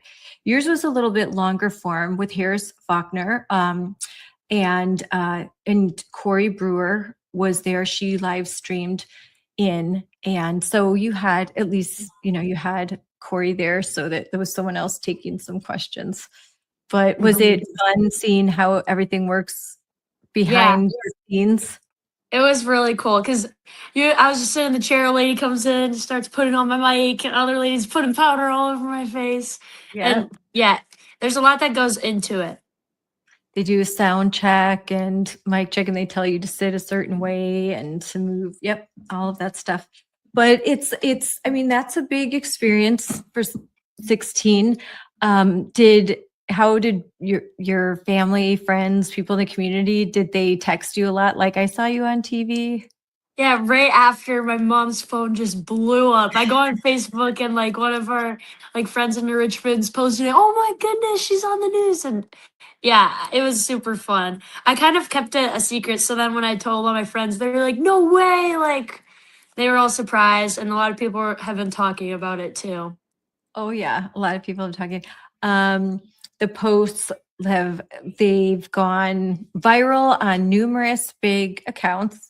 I posted something and that had like 2 million views, and then Elon Musk liked it. Oh, actually, I'll pull it up really fast. I have it here. Let's see. I made so many signs that night. Me and my mom were literally at the dinner table until like 10 at night making hundreds of signs.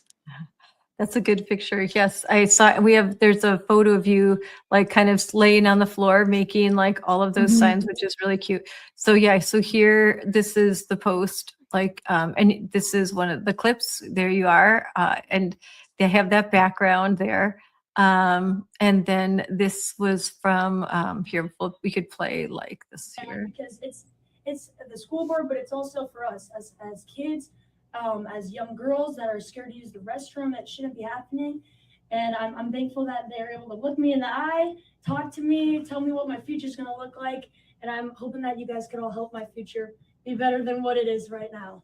Thank you guys so much. One of the reasons why I put out that post, and I was talking to your mom, was because I know that there are people on social media that will say some just rude and untrue things, and they hide behind, their computers. Sometimes they don't even put their own name.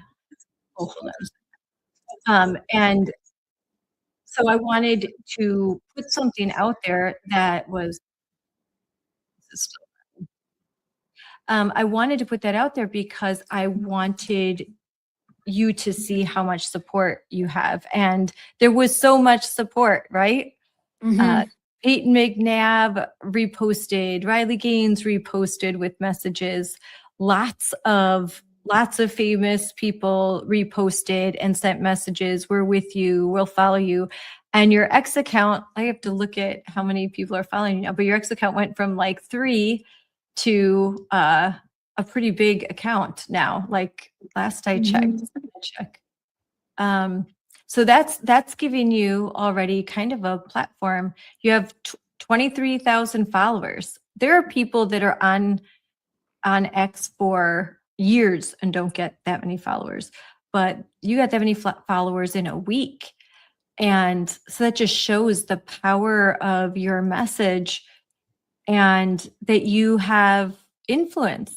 And how do you feel about that at your young age, that you are shaping a national conversation?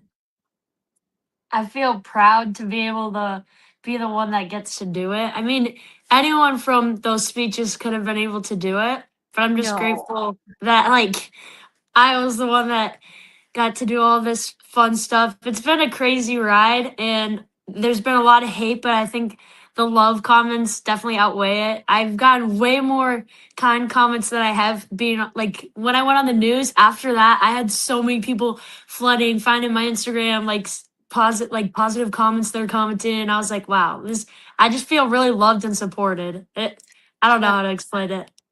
That's really good. I'm glad you feel that way, because I think people can focus on the negative and not the positive, and all of the love, the affirmation that you had people reposting saying that my teenage son is not as brave as you, or I don't know if I could ever have been as brave as you at that age. And just people saying, please keep fighting, please keep standing up. What you're doing is important. And I don't think you're very special. I don't think that anyone could have said these things just the way you did. I think very authentic. You have a very authentic voice, very respectful. There's no hate in your message. You're just making a very simple statement, which is, I shouldn't have to be here. I am just a teenager, but this is my life. this is my reality, this is my bathroom, and I have the right to have privacy. And no one can tell me otherwise. And that's really important. I was talking to my friend James Lindsay, and he said something really interesting about this situation. And he's a famous podcaster, author, brilliant guy. Like this guy, he's a doctor, PhD, and he really understands political movements and philosophy. And he said that what's happening in your situation and across the country, that there are activists that need you and I and all the other women to pretend. We need to pretend that men can be women. We need to pretend that we're not afraid when a man walks into our private spaces. And we need to pretend that a man can become a woman. And the minute we're not pretending, then their whole illusion evaporates and their perception is their reality. And that's not, and they don't care that it's not fair to you. It's very much just this kind of narcissistic, like, this is about me and how I feel. And there's a political movement behind it. And really, this message that you have isn't about politics. It's just about privacy and safety. And what do you think about that? I totally agree. My mom, like, she's like, Ella, after everything going in, you should go into politics. And I say, I just say what I believe in. Like, this whole thing hasn't been about politics. I just had a problem with it and I spoke up about it. It's not about either side. This is how I feel. I just speak how I feel. Do you now kind of see, though, how important it is to be involved in government because these school board members, they make these important decisions, and lawmakers in our state and our congressmen, that what the legislation that they pass has a real effect on you? Is this like the first time you really kind of understood that? I know for me, and I was much older than you, but during COVID, it was the first time I realized just how impactful local elections and legislation that I watch on TV. You watch these guys debating on TV and you're like, whatever. And then suddenly it really affects you. It just hits you right between the eyes. It's not just like taxes, it's your life. It's the fact that in your world, this very strange phenomenon is happening where guys can just invade your spaces, and who knows what's next. They could be competing in your events. And then what do you do? Like you're supposed to pretend there's no biological difference between you and a boy? Absolutely. I think one thing for me was Richmond never made it public when we were having like school board meetings or elections. Like, it was all kind of underground. I never knew any of this was happening. And this year it was like crazy to see New Richmond, my small town, like everyone was getting out and voting. Everyone was at the school board meetings. Like, after it started to affect them. I never thought that it would happen to me, though, because you're just so used to living your daily life with nothing else to it, and then it starts to change and you realize that it's a big problem and that it needs to be fixed. Yep.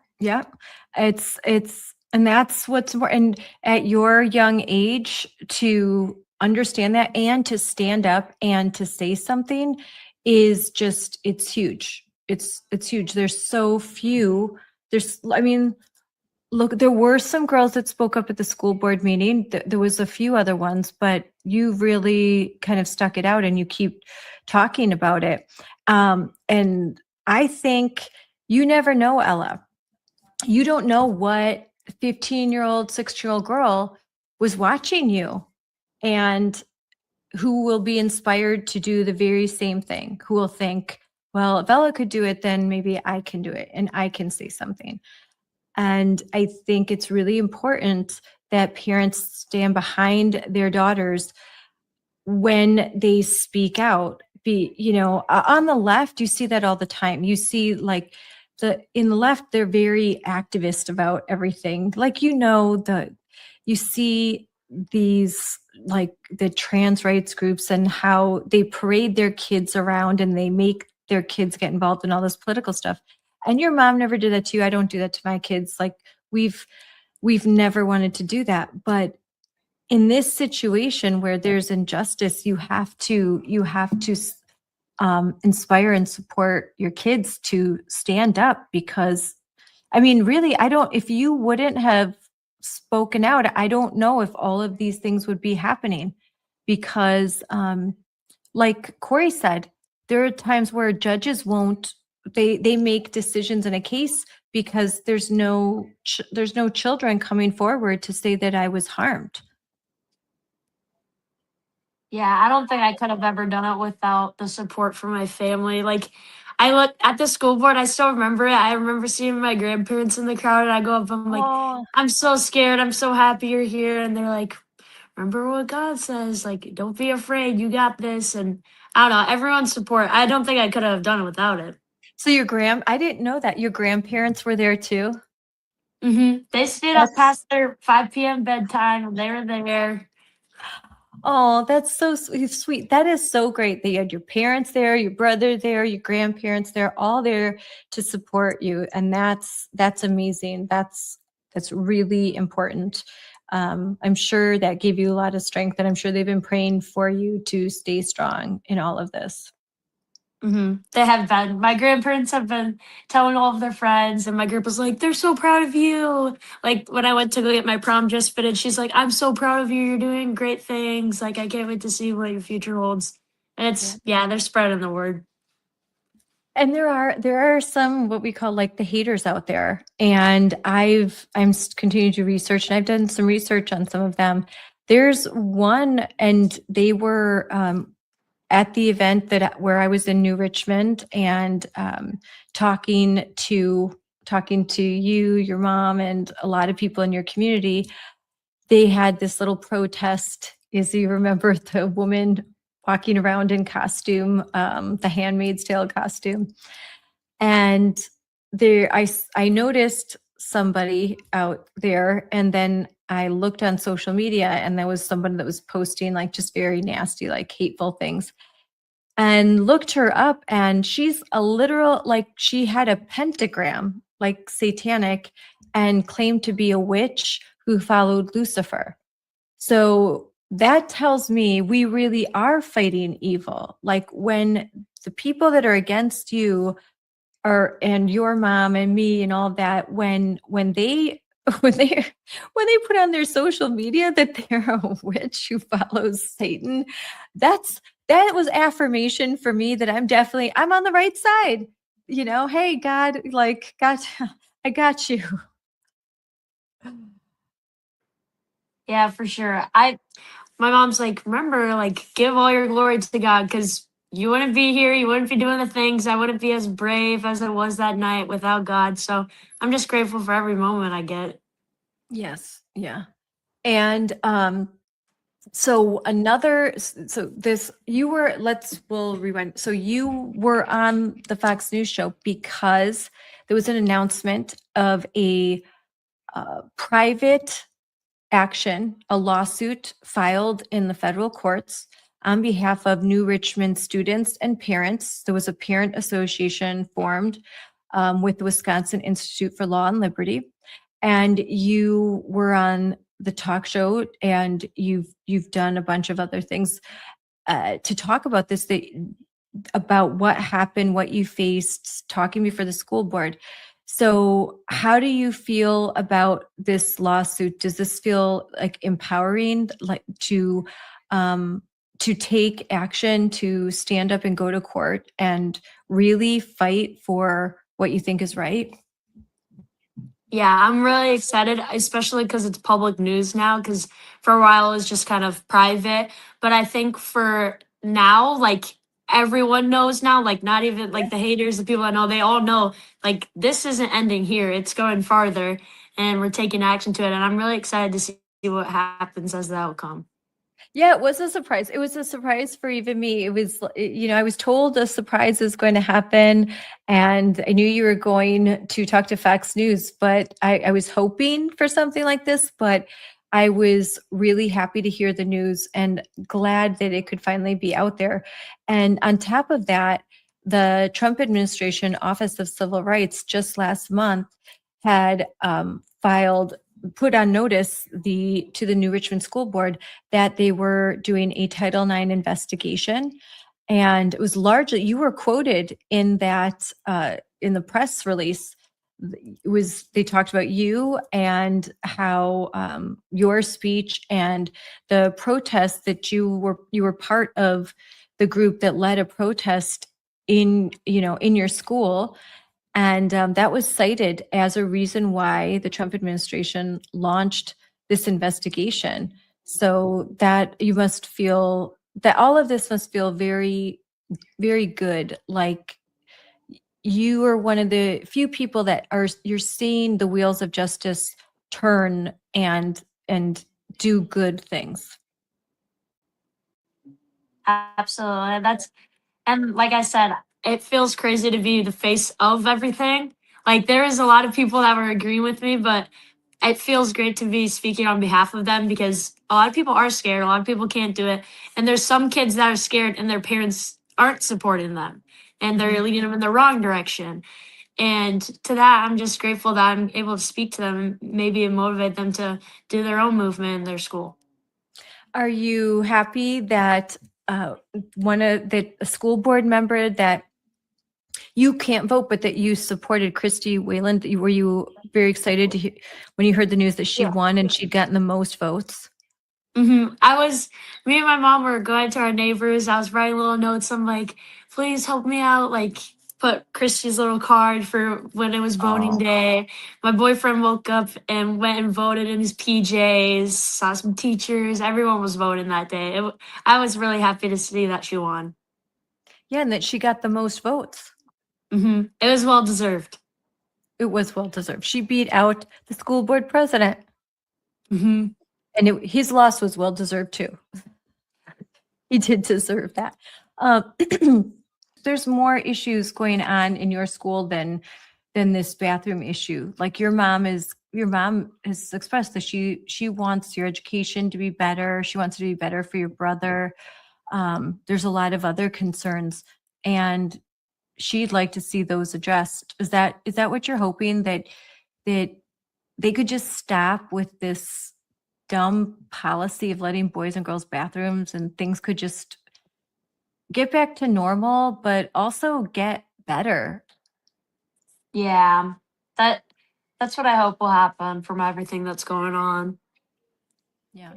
And before all of this, Ella, did you ever did you notice things in your school that you thought, well, that's kind of political, or that did you see anything in curriculum where you maybe even weren't uncomfortable, but just kind of noticed that things always seem to be slanted a certain way? I think for sure. And with everything going on, now it's like, it's not just the topics and stuff, it's like teachers too. Like with everything going on, there's teachers now expressing their side. And my mom's like, well, I always quote my mom because she's really good mom, whatever. But she always says it's always a good teacher when you don't know what their beliefs are. Yeah. And now I'm starting to see all these teachers. Some are the ones that are leaving hate comments about me. And it just feels like hurtful because our school always cares about like loving your students, caring about your students and whatever, all of that. And lately from my teachers, I've been feeling like hated and dismissed. So I think with everything going on, I'm excited to see what Christy does because I think everything will be swapped around. Every issue will be solved, transparency, because not even just the bathroom stuff. There was so much more going on at like the middle school and high school recently that the school is still like not being transparent about. They just say we have a problem and we're fixing it. Meanwhile, it's something crazy going on at the middle school. What was going on at the middle school? There was a shooting threat and the school board sent out emails saying that there's a problem and that they're working on it. And they didn't tell parents that was what the problem was? No, Wow. So there is a transparency issue. Yeah. we had to hear it from Eli. My mom never knew anything about it. Eli was like telling me everything about it, and yeah. So there's a shooting threat at the middle school, and an email goes out that doesn't even describe what happened. It just said there was a problem and we dealt with it. Mhm. That's not okay. That's not okay. I know. What else happened? Well, we just have like a bunch of, well, recently at the high school, we've had a bunch of like ambulances coming through. I'm not sure, like at track practice today, we just had a ambulance pull up to the school. And then during school, we had a couple ambulances pull up to the school for something, but we don't know what's going on. We're all just learning in class.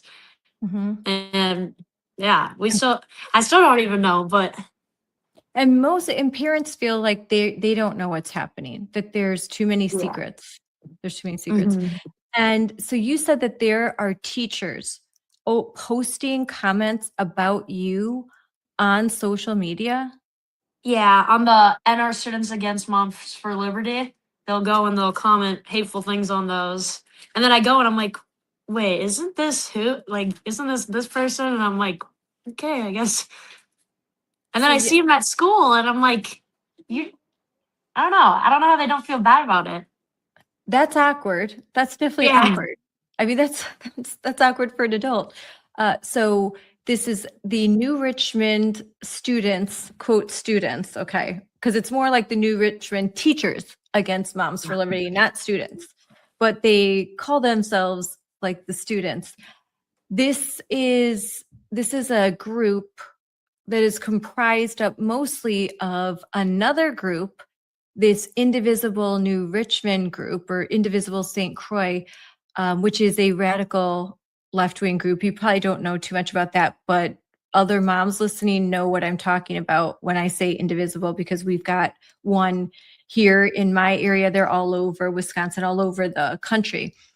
And so that's a private chat though, but there's this private group and then there's a public group, and this group attempted to engage in illegal campaign activity until I pointed it out. They were purchasing signs for school board members. They were running against Christie and the two write-ins that we supported, both of whom were parents in your school district that spoke out. Mary, who went viral talking about what was happening at your school. And they came very, very close to winning. And these were write-in candidates, so that's really hard.